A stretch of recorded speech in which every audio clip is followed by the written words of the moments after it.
नमस्कार, स्वागत है आप सभी का। आज इस लेक्चर में हम लोग करंट अफेयर्स के 50 क्वेश्चंस को सॉल्व करेंगे, जो आपके लिए एक मॉक टेस्ट की तरह है। और इन 50 क्वेश्चंस में आपको मैं थोड़ा सा समय दूंगा जिससे आप अपना आंसर नोट कर सकें, और लास्ट में अगर आप चाहें तो अपना स्कोर बता सकते हैं कि आपने 50 में कितने सही किए हैं। और 35 प्लस होने पर ये माना जा सकता है कि आपकी तैयारी अच्छी है। 30 प्लस भी है तो आप जो है ठीक ठाक आपने परफॉर्मेंस किया। तो चलिए शुरू करते हैं। पहला प्रश्न देखते हैं, हाल ही में किस आईआईटी संस्थान के द्वारा चीन के ऐप, जो कैम स्कैनर जो है स्कैनिंग के लिए बहुत फेमस ऐप था चीन का, जिसको गवर्नमेंट ऑफ इंडिया ने प्रतिबंधित कर दिया है, तो चीन के ऐप कैम स्कैनर के विकल्प के रूप में AIR स्कैनर को शुरू किया है। यानी AIR स्कैनर को किस संस्थान ने विकसित किया है? तो चारों ऑप्शन आपके सामने हैं, IIT Madras, IIT Bombay, IIT Kanpur, IIT Delhi. तो जल्दी से सोचिए इसमें सही उत्तर क्या होना चाहिए। तो इसका सही उत्तर मैं बताता हूँ, इसका सही उत्तर है IIT बॉम्बे। बी ऑप्शन यहाँ पर करेक्ट होगा। इसके बारे में जानकारी देख लेते हैं। IIT बॉम्बे के द्वारा मुख्य रूप से दस्तावेजों की स्कैनिंग करने के लिए इस्तेमाल किए जाने वाले चीन के ऐप कैम स्कैनर के विकल्प के रूप में इस ऐप को शुरू किया गया है। ये नया ऐप एयर स्कैनर के नाम से जाना जाएगा और ये निःशुल्क उपलब्ध होगा। आगे चलते हैं। निम्न में से किस संगठन के द्वारा अपनी डूइंग बिजनेस रिपोर्ट के प्रकाशन को रोकने का निर्णय लिया है? Ease of doing business report हर साल प्रकाशित होती थी, तो किसके द्वारा प्रकाशित होती थी? रोकने का निर्णय तो लिया गया, लेकिन यहाँ पर मूल क्वेश्चन आपसे ये पूछा जा रहा है कि इसको कौन प्रकाशित करता था। तो इसका सही उत्तर क्या होना चाहिए? चारों आप संस्थानों को देख लीजिए, IMF, AIB, वर्ल्ड बैंक या विश्व आर्थिक बैंक मंच, सॉरी। तो इसमें चारों में से कौन सा सही ऑप्शन है? तो इसका सही उत्तर है विश्व बैंक। वर्ल्ड बैंक के द्वारा ये रिपोर्ट जारी की जाती थी। तो विश्व बैंक के द्वारा अपनी डूइंग बिजनेस रिपोर्ट के प्रकाशन को रोकने का निर्णय लिया गया है। ये निर्णय अक्टूबर 2017 और 19 में प्रकाशित डूइंग बिजनेस रिपोर्ट 2018 और डूइंग बिजनेस रिपोर्ट 2019 के डेटा में बदलाव में हुई कई इरेगुलरिटीज़ यानी अनियमितताओं के कारण लिया गया है। अगला प्रश्न देखेंगे। हाल ही में आयका ताकासाही एक प्लेयर हैं, इन्होंने संन्यास की घोषणा की है। तो ये बताना है आपको कि वे किस खेल से संबंधित हैं। आयका ताकाहाशी, ये आपको बताना है किस खेल संबंधित हैं। तो इसका सही उत्तर क्या होगा? इसका सही उत्तर होगा डी, बैडमिंटन से संबंधित हैं। जापान की ओलंपिक चैंपियन बैडमिंटन खिलाड़ी आयका ताकाहाशी ने संन्यास की घोषणा की। उन्होंने 2016 में रियो ओलंपिक के युगल वर्ग में स्वर्ण पदक जीता था। चलिए अगला प्रश्न देखते हैं। हाल ही में CSIR CMERI, इसका फुल फॉर्म क्या है? Council of scientific and industrial research central mechanical engineering research institute ने विश्व का सबसे बड़ा सौर वृक्ष सोलर ट्री, विश्व का सबसे बड़ा सोलर ट्री विकसित किया है। इसे किस राज्य में स्थापित किया गया है? काफ़ी चर्चा में अभी था, इसकी फोटोएं वगैरह भी अखबारों में प्रकाशित हुई थी। तो ये किस राज्य में स्थापित हुआ है, कहाँ पर स्थापित हुआ है, ये पूछा जा रहा है इस प्रश्न में। तो विश्व का सबसे बड़ा जो सौर वृक्ष है ये स्थापित हुआ है पश्चिम बंगाल में। सी ऑप्शन यहाँ पर आपका करेक्ट होगा। इस सौर वृक्ष को इस प्रकार से डिजाइन किया गया है जिससे कम से कम क्षेत्र में अधिक से अधिक सोलर पैनल को लगाया जा सके। इस सोलर ट्री में 35 सोलर पैनल लगे हुए हैं और प्रत्येक की क्षमता जो है 330 वाट है। इस सोलर ट्री से 11.5 किलोवाट बिजली उत्पन्न की जा सकेगी, जिससे एक साल में करीब 12,000 से 14,000 यूनिट स्वच्छ बिजली उपलब्ध होगी। प्रत्येक सौर वृक्ष में जीवाश्म ईंधन से ऊर्जा उत्पादन के दौरान वायुमंडल के लिए पैदा होने वाली ग्रीन हाउस गैसों की तुलना में 10 से 12 टन CO2 उत्सर्जन को बचाने की क्षमता है। और इससे इस तरह से बनाया गया है कि इसका उपयोग कृषि क्षेत्र में भी किया जा सकता है। इसकी मदद से उच्च क्षमता वाले पंपों, ट्रैक्टरों और पावर ट्रिलर जैसे कृषि उपकरणों को भी चलाया जा सकता है। चलिए अगला प्रश्न देखते हैं। निम्न में से किसे IPL यानी इंडियन प्रीमियर लीग जो अभी चल रहा है उसका आधिकारिक पार्टनर चुना गया है? 4 कंपनियां आपके सामने हैं, बाइजू, पतंजलि, आइनॉक्स और अनअकैडमी। इसमें से कौन जो है IPL का ऑफिशियल पार्टनर है, ये आपको उसमें बताना है। तो इसमें से IPL का ऑफिशियल पार्टनर कौन है? अनअकैडमी, जो कि एक लर्निंग प्लेटफॉर्म है ऑनलाइन एजुकेशन प्लेटफॉर्म अनअकैडमी को आईपीएल का आधिकारिक पार्टनर चुना गया है। अनअकैडमी को 3 वर्ष के लिए यानी 2020 से लेकर 2022 तक के लिए ऑफिशियल पार्टनर चुना गया है। अगला प्रश्न देखते हैं। हाल ही में भारत के टीयर 2 शहरों पर विशेष ध्यान देने के साथ स्टार्टअप्स और सॉफ्टवेयर उत्पादों को और बढ़ावा देने के लिए किस स्टार्टअप चैलेंज प्रतियोगिता का शुभारंभ किया गया है? तो इस स्टार्टअप चैलेंज प्रतियोगिता का आपको नाम बताना है। लक्ष्य, ड्रीम, चुनौती, प्रयत्न, इनमें से आपको एक चुनना है कि कौन सा जो है स्टार्टअप चैलेंज प्रतियोगिता अभी हाल ही में शुरू की गई है। तो इसका नाम क्या है? चुनौती। बी ऑप्शन यहाँ पर करेक्ट होगा। केंद्रीय इलेक्ट्रॉनिक्स और सूचना प्रौद्योगिकी मंत्री श्री रविशंकर प्रसाद ने भारत के टीयर 2 शहरों पर विशेष ध्यान देने के साथ स्टार्टअप्स और सॉफ्टवेयर उत्पादों को बढ़ावा देने के लिए चुनौती नेक्स्ट जनरेशन स्टार्टअप चैलेंज प्रतियोगिता का शुभारंभ किया है। चुनौती प्रतियोगिता में पहचाने गए क्षेत्रों में लगे लगभग 300 स्टार्टअप्स की पहचान की जाएगी और इन्हें अन्य सुविधाओं के साथ 25 लाख रुपए का फंड भी उपलब्ध कराया जाएगा। इस कार्यक्रम के लिए 95.03 करोड़ रुपए का बजट सरकार के द्वारा दिया गया है, जो 3 वर्ष की अवधि के लिए होगा। चलिए अगला प्रश्न देखते हैं। निम्न में से किसके द्वारा गूगल असिस्टेंट पर voice chat bot LIGO launch किया गया? LIGO, लीगो जो है एक वॉइस चैट बॉट है। ये किसके द्वारा लॉन्च किया गया है? चारों ऑप्शन आपके सामने हैं। SBI life insurance, ICICI prudential, Kotak life insurance या मैक्स लाइफ इंश्योरेंस। इसमें से सही उत्तर आपको चुनना है। तो इसका सही उत्तर क्या होगा? ICICI prudential life insurance. B option यहाँ पर आपका करेक्ट होगा। इसके द्वारा लीगो चैटबॉट लॉन्च किया गया है। ये एक आर्टिफिशियल इंटेलिजेंस संचालित वॉइस चैटबॉट है। इसकी सहायता से कंपनी के पॉलिसी धारक आसानी से वॉइस कमांड द्वारा अपने प्रश्नों का उत्तर प्राप्त कर सकेंगे। अगला प्रश्न देखते हैं। हाल ही में डॉक्टर एस पद्मावती का निधन हो गया है, तो वे किस लिए प्रसिद्ध थीं? 4 ऑप्शन आपके सामने हैं। वे भारत की प्रथम महिला ऑन्कोलॉजिस्ट थी, वे भारत की प्रथम महिला न्यूरोलॉजिस्ट थी, वो भारत की पहली महिला कार्डियोलॉजिस्ट थी, या वो भारत की पहली महिला ऑडियोलॉजिस्ट थी। बहुत ही अच्छा क्वेश्चन है ये। तो इसमें से आपको एक ऑप्शन चुनना है। जल्दी से देख लीजिए कौन सा सही है। तो इसका सही उत्तर क्या होगा? सी ऑप्शन इसका सही होगा। भारत की पहली महिला कार्डियोलॉजिस्ट थी डॉक्टर एस पद्मावती, जिनका हाल ही में निधन हो गया है। और उन्हें जो है गॉड मदर ऑफ कार्डियोलॉजी के नाम से भी इंडिया में जानते हैं। वे नेशनल हार्ट इंस्टीट्यूट की संस्थापक भी थी। उनका जन्म तत्कालीन बर्मा में, जो आज म्यांमार है, उसमें हुआ था, 1917 में हुआ था। अगला प्रश्न देखते हैं। निम्नलिखित में से कौन नागरिक उड्डयन सुरक्षा ब्यूरो यानी BCAS की पहली महिला महानिदेशक बनी हैं? चारों ऑप्शन देख लीजिए। पहली महिला महानिदेशक नागरिक उड्डयन सुरक्षा ब्यूरो की कौन बनी है? तो इसका सही उत्तर क्या होगा? इसका सही उत्तर होगा ऊषा पाढ़े। डी ऑप्शन यहाँ पर आपका करेक्ट होगा। कुछ डिटेल्स इसके बारे में देखते हैं। इस नियुक्ति के बाद वे इस पद पर नियुक्त होने वाली पहली महिला और तीसरी IAS अधिकारी होंगी। इनकी नियुक्ति राकेश अस्थाना के स्थान पर की गई, जिन्हें 17 अगस्त 2020 को सीमा सुरक्षा बल का महानिदेशक नियुक्त कर दिया गया है। अगला प्रश्न देखेंगे। केंद्रीय मंत्रिमंडल ने हाल ही में मिशन कर्मयोगी कार्यक्रम को मंजूरी दी है। यह किसके क्षमता निर्माण के लिए कार्यक्रम है? यानी इससे किसकी क्षमता का निर्माण किया जाएगा? ये कैपेसिटी बिल्डिंग प्रोग्राम है। तो इन चारों ऑप्शंस में से आपको बताना है कि मिशन कर्मयोगी कार्यक्रम किसकी कैपेसिटी बिल्डिंग के लिए लॉन्च किया गया है। तो इसका सही उत्तर क्या होगा? सिविल सर्वेंट, सिविल सेवकों की क्षमता निर्माण के लिए ये कार्यक्रम लॉन्च हुआ है।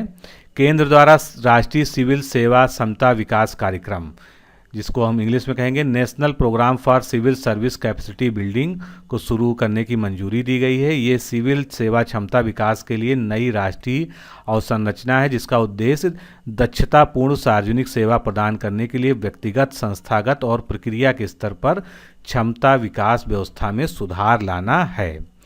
अब इस कार्यक्रम को संस्थागत ढांचे के साथ शुरू किया जाएगा। प्रधानमंत्री की अध्यक्षता में मानव संसाधन विकास परिषद पब्लिक ह्यूमन रिसोर्स काउंसिल के द्वारा, क्षमता विकास आयोग के द्वारा और पूर्ण स्वामित्व वाला विशेष प्रयोजन वाहन यानी स्पेशल पर्पज व्हीकल। मंत्रिमंडल सचिव की अध्यक्षता में समन्वय इकाई स्थापित होगी और इस कार्यक्रम का क्रियान्वयन एकीकृत सरकारी ऑनलाइन प्रशिक्षण आई गॉट कर्मयोगी प्लेटफॉर्म की स्थापना करके क्रियान्वित किया जाएगा। अगला प्रश्न देखेंगे, आसान प्रश्न है। हाल ही में विश्व नारियल दिवस मनाया गया है यानी वर्ल्ड कोकोनट डे मनाया गया है। तो वर्ल्ड कोकोनट डे कब मनाया गया है ये आपको बताना है, बहुत ही रिसेंट क्वेश्चन है ये। तो वर्ल्ड कोकोनट डे कब मनाया जाता है? 2 सितंबर को मनाया जाता है। बी ऑप्शन यहाँ पर करेक्ट होगा। नारियल की उपज को बढ़ाने के लिए, जागरूकता बढ़ाने के लिए उद्देश्य से एशिया प्रशांत नारियल समुदाय द्वारा 2009 से इसका आयोजन किया जाता है। इस वर्ष इस दिवस की थीम है दुनिया को बचाने के लिए नारियल में निवेश, invest in coconut to save the world. आगे चलते हैं। संयुक्त राष्ट्र के खाद्य एवं कृषि संगठन यानी FAO के 2017 के डेटा के अनुसार सबसे ज़्यादा नारियल उत्पादन करने वाले देश कौन से हैं? तो सबसे ज़्यादा इंडोनेशिया, दूसरे नंबर पे फिलीपींस, भारत इस मामले में तीसरे नंबर पे, उसके बाद श्रीलंका, फिर ब्राज़ील। भारत में सबसे अधिक नारियल का उत्पादन कौन सा राज्य करता है? केरल करता है। अगला प्रश्न देखेंगे, 12वां प्रश्न। मैरकॉम कैपिटल ने निम्न में से किस अक्षय ऊर्जा कंपनी को विश्व के सबसे बड़े सौर ऊर्जा उत्पादक का दर्जा दिया गया है? 4 कंपनियां हैं आपके सामने जो अक्षय ऊर्जा के क्षेत्र में कार्य करती हैं। इसमें से विश्व के सबसे बड़े सौर ऊर्जा उत्पादक का दर्जा किस कंपनी को दिया गया है ये आपको बताना है। तो इसमें सही उत्तर क्या होगा? डी ऑप्शन इसका करेक्ट होगा। अडानी ग्रीन एनर्जी लिमिटेड को जो है ये दर्जा मिला है। मैरकॉम कैपिटल ग्रुप स्वच्छ ऊर्जा संचार के लिए कंसल्टेंसी फर्म है। AGEL की निर्माणाधीन और निर्णायक क्षमता कितनी है? 10.1 गीगावाट है, जबकि इसकी परिचालन क्षमता जो है 3 गीगावाट है। और मैरकॉम के अनुसार अडानी ग्रीन और सौर ऊर्जा पोर्टफोलियो 12.32 गीगावाट तक पहुंच गया है, जो वर्ष 2019 में अमेरिका के इंस्टॉल की गई कुल क्षमता से अधिक है। अगला प्रश्न देखेंगे, 13वां प्रश्न। निम्नलिखित में से किसे रेलवे बोर्ड का मुख्य कार्यकारी अधिकारी यानी CEO नियुक्त किया गया है? बहुत ही प्रोबेबल क्वेश्चन है आपके एग्जाम पॉइंट ऑफ व्यू से भी। तो इसमें से चारों में से आपको बताना है कि रेलवे बोर्ड के नए CEO कौन चुने गए हैं। तो वो है C option, VK Yadav. VK Yadav को रेलवे बोर्ड का नया CEO नियुक्त किया गया है। रेलवे के इतिहास में इस पद को संभालने वाले वे पहले व्यक्ति हैं। Appointment committee of the cabinet के अनुसार रेलवे बोर्ड के चेयरमैन अब क्या कहलाएंगे? CEO कहलाएंगे। इससे पहले वो चेयरमैन कहलाते थे। इंडियन रेलवे मेडिकल सर्विसेज का नाम बदलकर इंडियन रेलवे हेल्थ सर्विसेज कर दिया गया है। तो ये भी महत्वपूर्ण तथ्य है एग्जाम के पॉइंट ऑफ व्यू से। इसके अलावा रेलवे के 8 विंग्स को मिलाकर एक सेंट्रल सर्विस बनाने का काम चल रहा है, जिसे इंडियन रेलवे मैनेजमेंट सर्विस यानी IRMS का नाम दिया जाएगा। चेयरमैन और CEO अब कैडर कंट्रोलिंग ऑफिसर होगा, जो DGHR की मदद से मानव संसाधन के लिए भी जिम्मेदार होगा। आगे चलते हैं। इंडेक्स पे क्वेश्चन है, बहुत ही महत्वपूर्ण है, लेटेस्ट जारी हुआ है। वैश्विक नवाचार सूचकांक 2020 ग्लोबल इनोवेशन इंडेक्स 2020 में भारत ने कौन सा स्थान प्राप्त किया है? जल्दी से बताइए, बहुत ही महत्वपूर्ण क्वेश्चन है, ये आपको निश्चित रूप से पता होना चाहिए। 40वां स्थान, 45वां स्थान, 48वां या 50वां? तो इसका सही उत्तर क्या होगा? ग्लोबल इनोवेशन इंडेक्स 2020 में भारत को 48वां स्थान प्राप्त हुआ है और 2019 की तुलना में 4 स्थान आगे आने के साथ ही भारत शीर्ष 50 देशों के समूह में भी अब शामिल हो गया है। इस सूचकांक में स्विट्जरलैंड, स्वीडन, संयुक्त राज्य अमेरिका, यूनाइटेड किंगडम और नीदरलैंड क्रमशः पहले, दूसरे, तीसरे, चौथे, 5वें स्थान पे है। तो पहला, दूसरा स्थान याद कर लीजिए। स्विट्जरलैंड इस पे टॉप पे है, स्वीडन दूसरे नंबर पे, तीसरे नंबर पे USA है। और ये सूचकांक विश्व बौद्धिक संपदा संगठन यानी world intellectual property organisation Cornell विश्वविद्यालय और इनसीड बिजनेस स्कूल के द्वारा संयुक्त रूप से मिलकर जारी किया जाता है। यह इस सूचकांक का 13वां संस्करण था। इसका निर्धारण करने के लिए ITU यानी इंटरनेशनल टेलीकम्युनिकेशन यूनियन, विश्व बैंक तथा वर्ल्ड इकोनॉमिक फोरम के डेटा का उपयोग किया जाता है। अगला प्रश्न देखेंगे, हाल ही में किस राज्य केंद्र शासित प्रदेश को one nation one ration card योजना में शामिल किया गया है, लेटेस्ट शामिल किया गया है। तो इन चारों में से आपको बताना है कि किनको किनको जो है शामिल किया गया है one nation one ration card योजना में। तो इसका सही उत्तर क्या होगा, लद्दाख को और लक्षद्वीप को, दोनों को ही शामिल किया गया है। तो सही उत्तर क्या हो जाएगा, डी। बी और सी दोनों को ही इसमें शामिल किया गया है। लद्दाख एवं लक्षद्वीप को one nation one ration card योजना में शामिल कर लिया गया है। इसके बाद कुल 26 राज्य एवं केंद्र शासित प्रदेश इस योजना में जुड़ चुके हैं। शेष को मार्च 2021 तक इस योजना से जोड़ा जाएगा। अगला प्रश्न देख लेते हैं, हाल ही में जल शक्ति मंत्रालय के द्वारा water heroes share your stories यानी जल नायक अपनी कहानी बताएं प्रतियोगिता को शुरू किया गया है।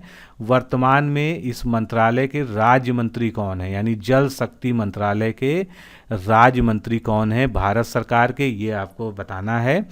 तो देख लीजिए जल्दी से, 4 आपके सामने ऑप्शन है, इनमें से सही उत्तर क्या होगा, रतन लाल कटारिया। रतन लाल कटारिया जो है जल शक्ति मंत्रालय के क्या हैं, राज्य मंत्री हैं।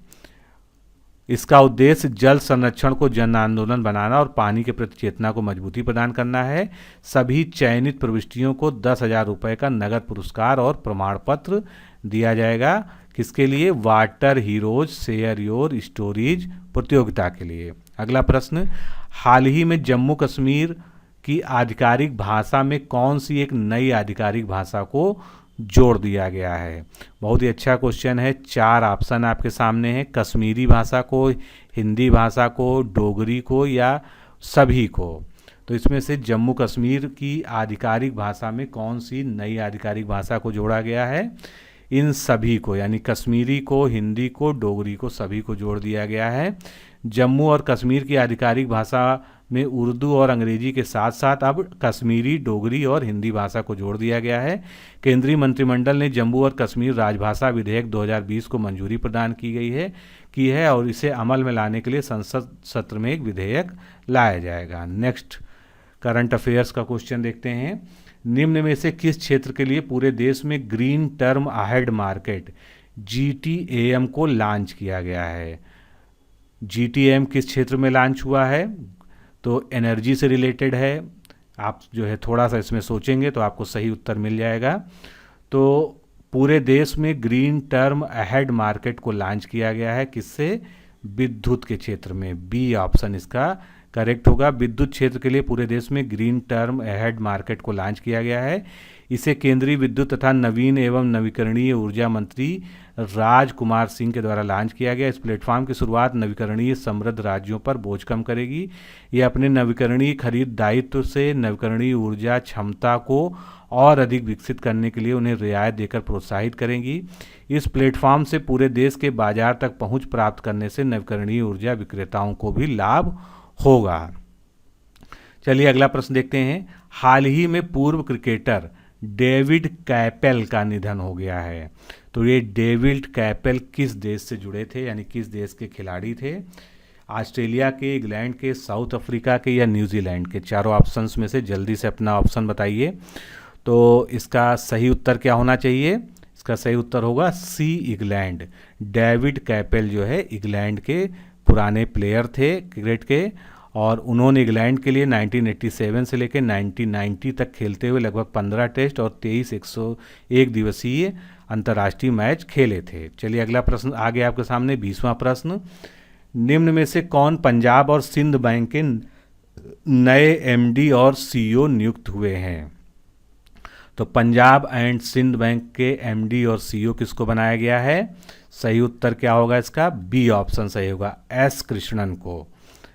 कैबिनेट की नियुक्ति समिति ने एस कृष्णन को पंजाब और सिंध बैंक का नया MD और CEO नियुक्त किया है। वे S हरिशंकर का स्थान लेंगे।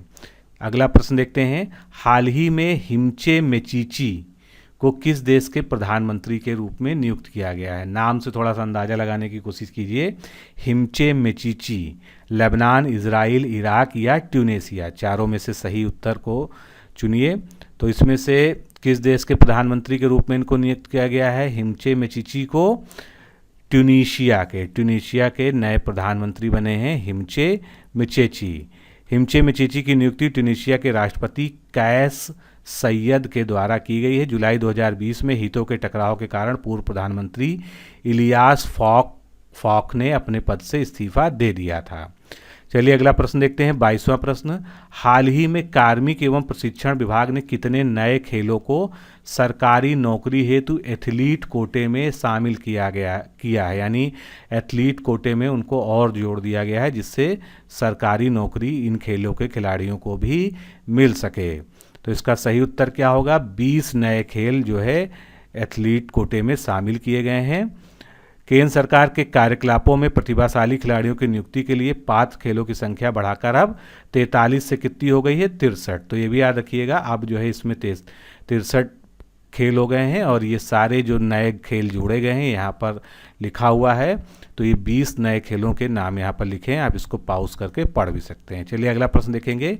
पोप फ्रांसिस की पुस्तक का नाम क्या है जिसे दिसंबर 2020 में जारी किया जाएगा?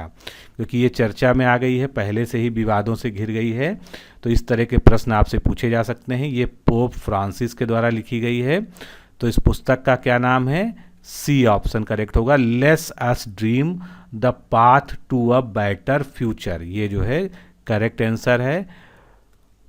इस पुस्तक में पोप फ्रांसिस बताते हैं कि कैसे संकट किसी व्यक्ति को उसके जीवन में आने वाली समस्याओं से निपटने की कला सिखाता है।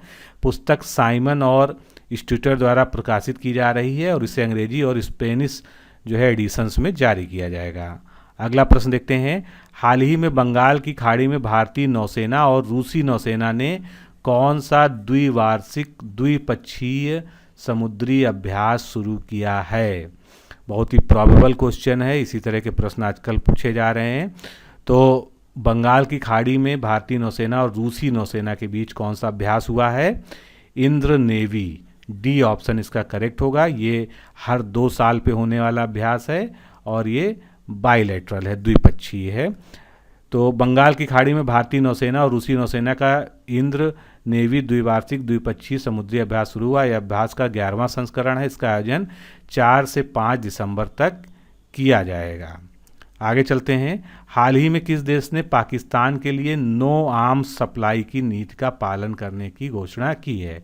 नो आर्म्स सप्लाई मतलब वो देश पाकिस्तान को बिल्कुल भी आर्म्स की सप्लाई नहीं करेगा। तो वो कौन सा देश है? रूस, सी ऑप्शन इसका करेक्ट होगा। रूस ने पाकिस्तान के लिए नो आर्म्स सप्लाई नीति का पालन करने की घोषणा की है। इसके तहत पाकिस्तान को किसी तरह के बड़े हथियार सप्लाई नहीं किए जाएंगे। अगला प्रश्न। निम्न में से किस राज्य द्वारा आई रखवाली ऐप को लॉन्च किया गया? काफ़ी चर्चा में रहा है अभी, निश्चित रूप से आपने पढ़ा होगा इसको। आई रखवाली ऐप किसने लॉन्च किया है? तो आई रखवाली ऐप ये जो है वृक्षारोपण से संबंधित है और ये लॉन्च किया गया है पंजाब के द्वारा। बी ऑप्शन यहाँ पर करेक्ट होगा। पंजाब राज्य वन विभाग ने नेटिजन्स को ग्रीनरी सेवियर्स बनने में मदद करने के लिए आई रखवाली एप्लीकेशन लॉन्च किया है। इसे लॉन्च करने का उद्देश्य राज्य में हरियाली बनाए रखना और पंजाब में पर्यावरण संरक्षण को बढ़ावा देना है। 27वां प्रश्न आ गया। निम्न में से किसे Bajaj Allianz life insurance company limited का ब्रांड एम्बेसडर अभी हाल ही में बनाया गया है? बहुत ही प्रॉबेबल क्वेश्चन है और एग्जाम में पूछा जा सकता है। तो Bajaj Allianz life insurance company का ब्रांड एम्बेसडर किसको बनाया गया? इसमें से कौन सा ऑप्शन सही है इसका? बी ऑप्शन सही है, आयुष्मान खुराना को, अभिनेता आयुष्मान खुराना को वे जीवन बीमाकर्ता के ब्रांड एम्बेसडर के रूप में इसके उत्पादों के साथ साथ Bajaj Allianz life insurance company limited की डिजिटल सेवाओं का प्रचार करेंगे और वे इस कंपनी के आगामी अभियान स्मार्ट लिविंग का भी हिस्सा होंगे।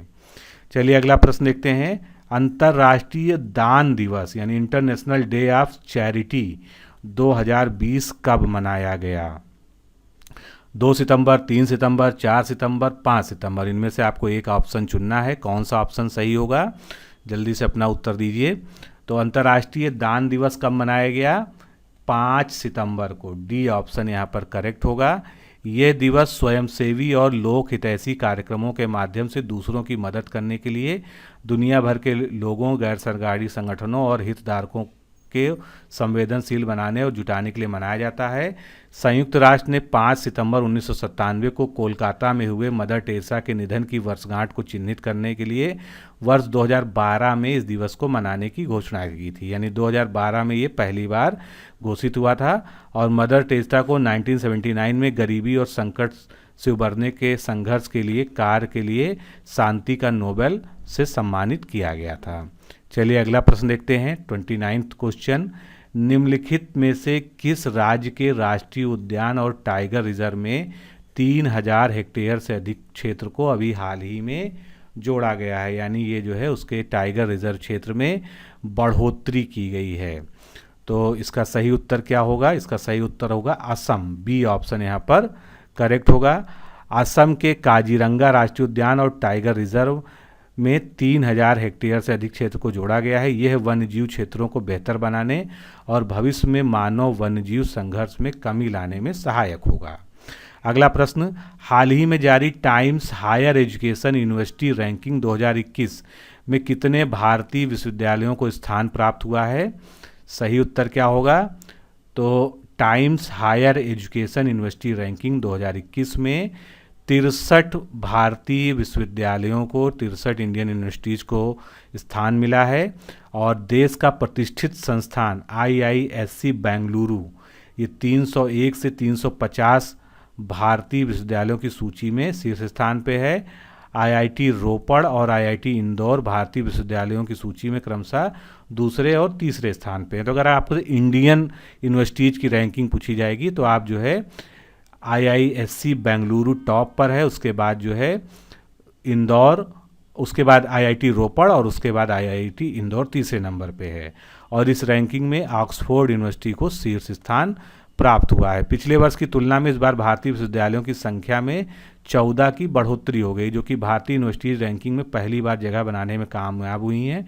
उनमें से Indraprastha institute of information technology Delhi की, King George medical university Lucknow और महात्मा गांधी यूनिवर्सिटी शामिल हैं। इस वर्ष 1527 संस्थानों ने रैंकिंग के लिए क्वालिफाई किया था, जो पिछले साल यानी 1397 के मुकाबले 9% ज़्यादा हैं। London Times of Higher Education 5 मानदंडों के आधार पर अपनी रैंकिंग जारी करता है, जिसमें से शिक्षा को 30% वेटेज दिया जाता है, अनुसंधान को 30%, साइटेशन को 30%, उद्योग आय को 2.5% और अंतर्राष्ट्रीय आउटलुक को 7.5% का वेटेज दिया जाता है। चलिए अगला प्रश्न आ गया। 31 नंबर क्वेश्चन देखते हैं। हाल ही में राबा बैंक के द्वारा जारी की गई टॉप 20 डेयरी की सूची में भारत की अमूल कंपनी, जो डेयरी कंपनी है इंडिया की, उसने कौन सा स्थान प्राप्त किया है? 4 ऑप्शन है आपके सामने, 10वां स्थान, 14वां स्थान, 16वां स्थान या 20वां स्थान। तो इसका सही उत्तर क्या होगा? 16वां स्थान प्राप्त हुआ है। राबा बैंक के द्वारा जारी की गई टॉप 20 डेयरी की सूची में भारत की अमूल कंपनी को 16वां स्थान प्राप्त हुआ है। यह भारत की एकमात्र कंपनी है जो वैश्विक स्तर पर डेयरी कंपनियों में जगह बना पाई है। सबसे बड़ा दूध उत्पादक देश होने के बाद भी अब तक भारत की कोई भी कंपनी या भारत की कोई भी डेयरी कंपनी सूची में शामिल नहीं हुई थी। Amul Gujarat cooperative milk marketing federation की डेयरी ब्रांड है। सूची के अनुसार स्विट्जरलैंड की नेस्ले इस सूची में पहले नंबर पे है। तो आपसे पहले क्रम की भी कंपनी पूछी जा सकती है। नेस्ले जो इसमें पहले नंबर की है, जिसका टर्नओवर 2210 करोड़ डॉलर है। दूसरे स्थान पर फ्रांस की लैक्टेलिस कंपनी है, जिसका टर्नओवर जो है कितना है? 21 अरब डॉलर है। आगे चलते हैं। हाल ही में तूफान नाना किस देश के समुद्री क्षेत्र से टकराया था? तो इसका नाम रखा गया NANA, नाना। और ये कहाँ से टकराया था, किस देश के समुद्र क्षेत्र से टकराया था?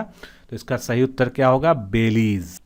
तूफान नाना मध्य अमेरिकी देश बेलीज से हाल ही में टकराया था। इससे आगे बढ़ते हुए ये ग्वाटेमाला की ओर भी बढ़ गया था और बेलीज की राजधानी बेलमोपेन है। अगला प्रश्न देखेंगे। हाल ही में विदेश मंत्रालय द्वारा सोनपुरा दाउकांडी अंतर्देशीय जलमार्ग शुरू करने की घोषणा की गई है। ये जलमार्ग यानी सोनपुरा दाउकांडी जो इनलैंड वाटरवे है, ये किसको किसको आपस में जोड़ता है? बहुत ही महत्वपूर्ण प्रश्न है एग्जाम के पॉइंट ऑफ व्यू से। तो सही उत्तर क्या होगा? त्रिपुरा को बांग्लादेश से जो है ये इनलैंड वाटरवे जोड़ता है। विदेश मंत्रालय द्वारा सोनपुरा दाउकांडी अंतर्देशीय जलमार्ग शुरू करने की घोषणा की गई है। यह जलमार्ग त्रिपुरा को बांग्लादेश से जोड़ेगा। पहली बार बांग्लादेश से होकर भारत के राष्ट्रीय जलमार्ग को त्रिपुरा से जोड़ा जाएगा। इसके लिए 5 सितंबर को प्रायोगिक तौर पर दाउकांडी से जलयान को रवाना किया गया। नेक्स्ट क्वेश्चन, हाल ही में 5 सितंबर को राष्ट्रीय शिक्षक दिवस मनाया गया। ये शिक्षक दिवस किसके जन्मदिन पर मनाया जाता है? सबसे आसान क्वेश्चन हमारी इस श्रृंखला का, जो निश्चित रूप से आप सही जवाब दे रहे हैं। तो 5 सितंबर राष्ट्रीय शिक्षक दिवस किसकी याद में मनाया जाता है? उस दिन किसका जो है जन्म दिवस मनाया जाता है? तो सही उत्तर क्या है? डॉक्टर सर्वपल्ली राधाकृष्णन। 5 सितंबर 1888 को तमिलनाडु के तिरुमनी गांव में इनका जन्म एक ब्राह्मण परिवार में हुआ था। डॉक्टर सर्वपल्ली राधाकृष्णन एक महान शिक्षक थे और स्वतंत्र भारत के पहले उपराष्ट्रपति और दूसरे राष्ट्रपति भी थे। उन्हें 1954 में भारत रत्न दिया गया था। अगला क्वेश्चन, हाल ही में किसने 48वां वार्षिक विश्व ओपन शतरंज टूर्नामेंट जो कि ऑनलाइन खेला गया जीत लिया है? तो ये 48वां वार्षिक विश्व ओपन टूर्नामेंट जीता है किसने? पी इनियन ने। ए ऑप्शन यहाँ पर हमारा करेक्ट होगा। भारत के ग्रैंड मास्टर तमिलनाडु के पी इनियन ने 48वां वार्षिक विश्व ओपन शतरंज टूर्नामेंट ऑनलाइन जीत लिया है। उन्होंने संभावित 9 में से 7.5 अंक जुटाए और वे 6 जीत और 3 ड्रा के साथ शीर्ष पर रहे। यान ने खिताब जीतने के लिए जॉर्जिया के ग्रैंड मास्टर बाडुब जोबावा, सैम सेवियन, अमेरिका के सरगेई एरनबर्ग और यूक्रेन के निजिक इलिया जैसे ग्रैंड मास्टरों को हराया। अगला प्रश्न देखते हैं, हाल ही में राजकुमार श्रीवास्तव को किस देश में भारत का नया राजदूत नियुक्त किया गया है? तो राजकुमार श्रीवास्तव को किस देश में एम्बेसडर बनाया गया है भारत का? पेरू, पोलैंड, क्रोएशिया या बेल्जियम? इसमें से आपको सही उत्तर चुनना है। तो सही उत्तर क्या होगा? क्रोएशिया। राजकुमार श्रीवास्तव को क्रोएशिया का एम्बेसडर बनाया गया है। भारत की तरफ से उनको राजदूत नियुक्त किया गया है वहाँ पर। वे 1997 बैच के IFS अधिकारी हैं जो वर्तमान में टोक्यो स्थित भारतीय दूतावास में मिशन उप प्रमुख के रूप में कार्यरत हैं। आगे चलते हैं, 37वां क्वेश्चन देखते हैं, हाल ही में किस राज्य सरकार द्वारा कुपोषित परिवारों को मुख्यमंत्री निराश्रित बेसहारा गोवंश सहभागिता योजना के तहत गाय दी जाएगी? यानी उन्होंने किस राज्य ने गाय देने की घोषणा की गई है जो कि कुपोषित परिवार हैं उनको? बहुत ही महत्वपूर्ण प्रश्न है, इसका उत्तर आपको निश्चित रूप से पता होना चाहिए। तो इसका सही उत्तर क्या है? उत्तर प्रदेश। डी ऑप्शन इसका सही है। उत्तर प्रदेश राज्य सरकार द्वारा कुपोषित परिवारों को मुख्यमंत्री निराश्रित बेसहारा गोवंश सहभागिता योजना के तहत गाय दिए जाने की घोषणा की गई है। उत्तर प्रदेश के मुख्यमंत्री योगी आदित्यनाथ ने सभी जिलाधिकारियों से कहा है कि जिनके पास गाय रखने का स्थान उपलब्ध हो और वे गौ पालन के इच्छुक हों, उन्हें निराश्रित गोवंश आश्रय स्थलों से गाय देने की व्यवस्था की जाए और गाय के भरण पोषण के लिए प्रति गाय प्रति माह 900 रुपये भी दिया जाएगा। अगला प्रश्न, हाल ही में AK-203 राइफल के विनिर्माण के लिए भारत ने किस देश के साथ समझौता किया है? ऑस्ट्रेलिया, फ्रांस, संयुक्त राज्य अमेरिका या रूस? चारों में से सही ऑप्शन चुनना है। AK-203 इसकी फैक्ट्री पहले ही लग चुकी है, यूपी में लगी थी, आपको पता होगा। तो किस देश के साथ ये समझौता हुआ है? रूस के साथ ये समझौता है। डी ऑप्शन यहाँ पर सही होगा। इस समझौते के अनुसार रूस के समर्थन के साथ मेक इन इंडिया पहल के तहत भारत इस राइफल का उत्पादन करेगा और ये राइफल AK-47 राइफल का नवीनतम और सबसे उन्नत संस्करण है। AK-203 इंसास को रिप्लेस किया जाएगा इंडियन स्मॉल आर्म्स सिस्टम, जिसको इंसास कहते हैं शॉर्ट में, एक असाल्ट राइफल है। अगला प्रश्न देखते हैं, निम्नलिखित में से किस राज्य में 2 लाख युवाओं को स्वरोजगार प्रदान करने के लिए स्वयं योजना को दोबारा शुरू किया गया है? तो ये स्वयं योजना कहाँ की है जिसको दोबारा शुरू किया गया है? स्वायम योजना जो है कहाँ की है, असम की है। बी ऑप्शन यहाँ पर सही होगा। और इसे विवेकानंद असम युवा सशक्तिकरण, जिसका शॉर्ट फॉर्म है स्वायम, के रूप में जाना जाता है। इसके तहत चयनित युवाओं को व्यवसाय उद्यम शुरू करने के लिए प्रारंभिक धन यानी सीड मनी के रूप में प्रत्येक को 50,000 रुपये प्रदान किए जाएंगे। चलिए अगला प्रश्न देखेंगे। निम्नलिखित में से किस बैंक के द्वारा होम उत्सव वर्चुअल प्रदर्शनी की शुरुआत की गई है? तो चारों ऑप्शन आपके सामने है। कोटक महिंद्रा, आईसीआईसीआई, एचडीएफसी और एक्सिस। किसके द्वारा जो है होम उत्सव वर्चुअल प्रॉपर्टी एक्सपो की शुरुआत की गई है? तो इसका सही उत्तर क्या होगा? ICICI bank. बी ऑप्शन इसका बिल्कुल करेक्ट होगा। इस प्रदर्शनी को आईसीआईसीआई बैंक के ग्राहकों और गैर ग्राहकों दोनों के द्वारा देखा जा सकता है। पहली होम उत्सव प्रदर्शनी मुंबई और पुणे क्षेत्र के लिए शुरू की गई है, जहां 60 से अधिक डेवलपर्स द्वारा 100 से अधिक परियोजनाओं का प्रदर्शन किया गया। अगला प्रश्न देखेंगे। हाल ही में किस देश के द्वारा G20 विदेश मंत्रियों की एक वर्चुअल बैठक का आयोजन किया गया? तो G20 के विदेश मंत्रियों की वर्चुअल बैठक का आयोजन हुआ, किस देश ने किया? सऊदी अरब ने। ए ऑप्शन यहाँ पर करेक्ट होगा। इस बैठक की अध्यक्षता सऊदी अरब के विदेश मंत्री प्रिंस फैसल बिन फरहान अल सऊद ने की। बैठक में भारत का प्रतिनिधित्व विदेश मंत्री एस जयशंकर ने किया। इस वर्चुअल बैठक में कोविड-19 महामारी की पृष्ठभूमि में बुलाई गई थी। अगला प्रश्न। हाल ही में किस शहर में देश का पहला क्षेत्रीय मतदान जागरूकता केंद्र स्थापित किया जाएगा? तो देश का पहला क्षेत्रीय मतदान जागरूकता केंद्र, इस तरह के प्रश्न बहुत ही संभावित होते हैं एग्जाम में। तो देश का पहला क्षेत्रीय मतदान जागरूकता केंद्र कहाँ स्थापित होगा? जयपुर में। सी ऑप्शन यहाँ पर सही है। इस केंद्र के निर्माण का व्यय भारत निर्वाचन आयोग की ओर से व्यय किया जाएगा। इस हेतु राजस्थान सरकार ने इंदिरा गांधी नगर में 3,385 वर्ग मीटर भूमि निःशुल्क आवंटित की है। अगला प्रश्न देख लेते हैं। निम्न में से किसे साउथ इंडियन बैंक का नया प्रबंध निदेशक और सीईओ नियुक्त किया गया है? साउथ इंडियन बैंक का सीईओ और एमडी नियुक्त किया गया है किसको?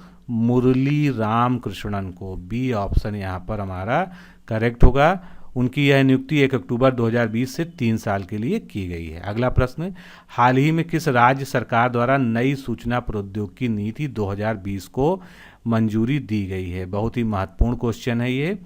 तो नई सूचना प्रौद्योगिकी नीति 2020 को मंजूरी दी है हाल ही में कर्नाटक ने। यह नीति $1 ट्रिलियन अमेरिकी डॉलर के लक्ष्य को प्राप्त करने में राज्य को अपने योगदान बढ़ाने में मदद करेगा। इस नीति से राज्य को 6 मिलियन रोजगार सृजित करने में सहायता मिलेगी।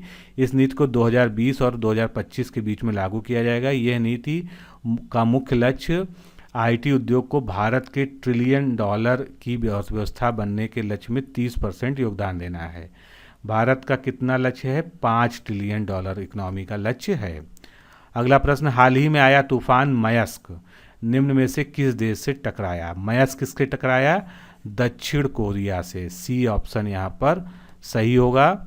दक्षिण कोरिया के दक्षिणी और पूर्वी तटों से शक्तिशाली तूफान मयस्क टकराया। इस तूफान के कारण गृह एवं सुरक्षा मंत्रालय ने बताया कि इस तूफान के कारण बुसान के निकट 4 परमाणु संयंत्र बिजली आपूर्ति संबंधी समस्या के कारण बंद हो गए थे।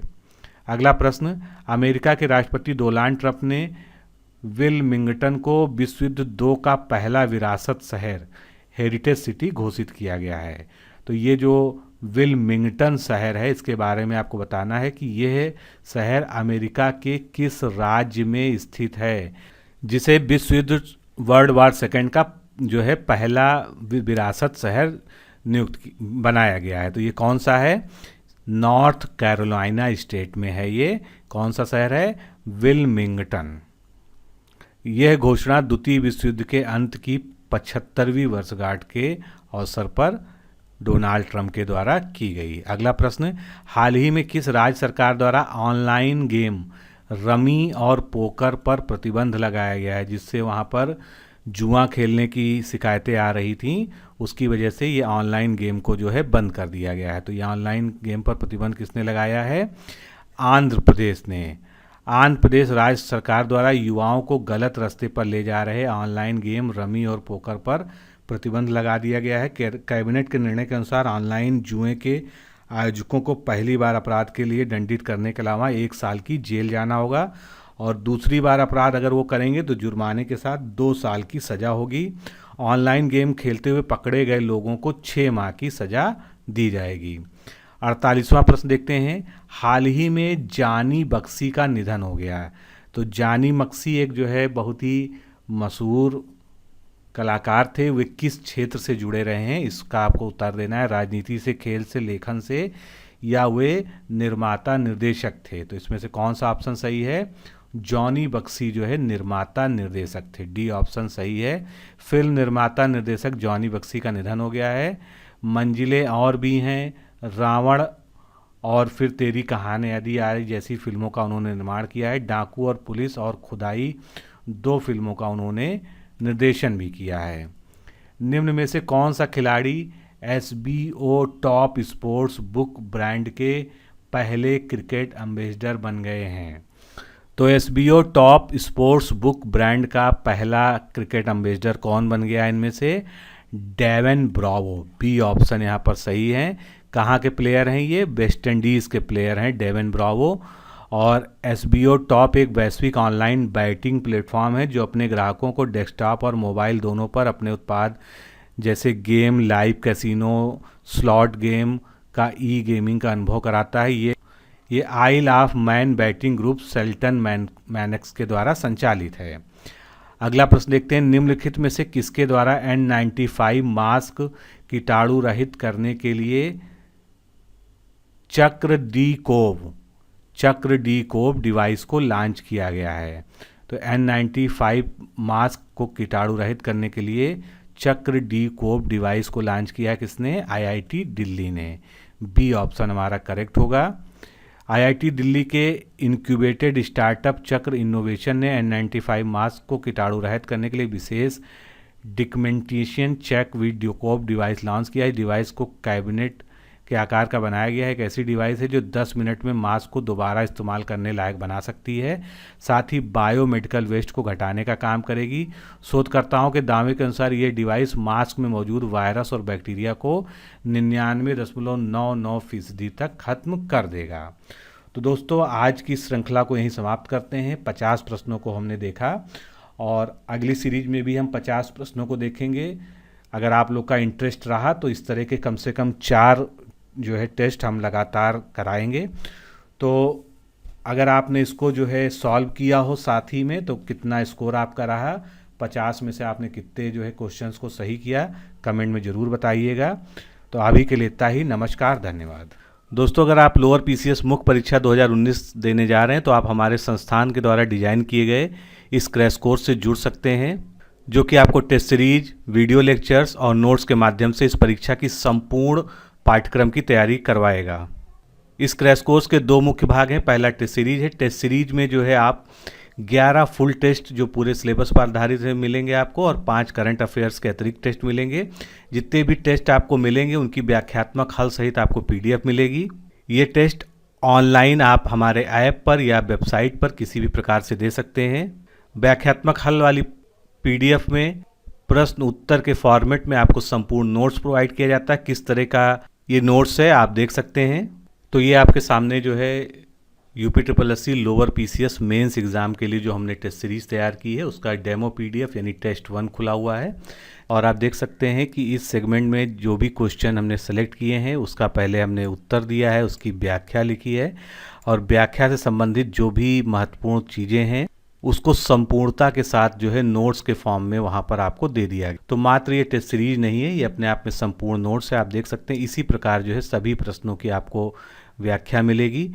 जितना ज़रूरी डिटेल है जिस प्रश्न के बारे में सब कुछ जो है उसमें आपको देखने को मिलेगा, जिससे अगर इस टॉपिक से कोई भी रिलेटेड क्वेश्चन आ जाता है तो आपको जो है उस प्रश्न को सॉल्व करने में कोई दिक्कत ना हो। तो आप सबसे पहले फ्री डेमो टेस्ट पीडीएफ को प्राप्त कीजिए। उसके लिए आपको लोअर मेंस लिखकर इस नंबर पर भेजना है, या इस वीडियो के डिस्क्रिप्शन और कमेंट बॉक्स में जो है आपका उसका लिंक दिया हुआ है, आप उसको वहाँ से डाउनलोड कर सकते हैं। अगर आप संतुष्ट हैं, आपको लगता है आपके एग्ज़ाम में ये डिस्क्रिप्टिव टेस्ट सीरीज सहायक होगी, तो आप निश्चित रूप से हमारे साथ जुड़ सकते हैं। वीडियो लेक्चर क्रैश कोर्स में आपको 3 सेगमेंट मिलते हैं। सामान्य हिंदी, मैथ्स और रीजनिंग। सामान्य हिंदी में आपको पूरे सिलेबस पर आधारित वीडियोस के साथ में पीडीएफ नोट्स भी मिलेंगे और इन वीडियो लेक्चर्स का भी डेमो उपलब्ध है। डेमो देखने के लिए आप हमारा डिकोड एग्जाम का ऐप डाउनलोड कर लीजिए, उसमें लॉगिन करके वीडियो सेक्शन में जाकर सभी सेगमेंट्स के एक एक वीडियो आप जो है एडमिशन लेने से पूर्व डेमो के तौर पर देख सकते हैं। अगर आपको लगे कि हमारे शिक्षक अच्छा पढ़ाते हैं, आपके अनुरूप पढ़ाते हैं, तो आप जो है निश्चित रूप से इस क्रैश कोर्स प्रोग्राम में जुड़ सकते हैं। और सामान्य हिंदी, मैथ और रीजनिंग इन वीडियो लेक्चर्स को आप अलग अलग भी ले सकते हैं, एक साथ भी ले सकते हैं, ये आपके ऊपर डिपेंड करता है। वीडियो लेक्चर्स के बारे में अधिक जानकारी के लिए आप इस नंबर पर सीधे कॉल करके या लोअर मेंस लिख के भेज सकते हैं। इसके अलावा अगर आप केवल सामान्य हिंदी का संपूर्ण नोट्स लेना चाहते हैं तो वो ई बुक के फॉर्म में पीडीएफ में अवेलेबल है।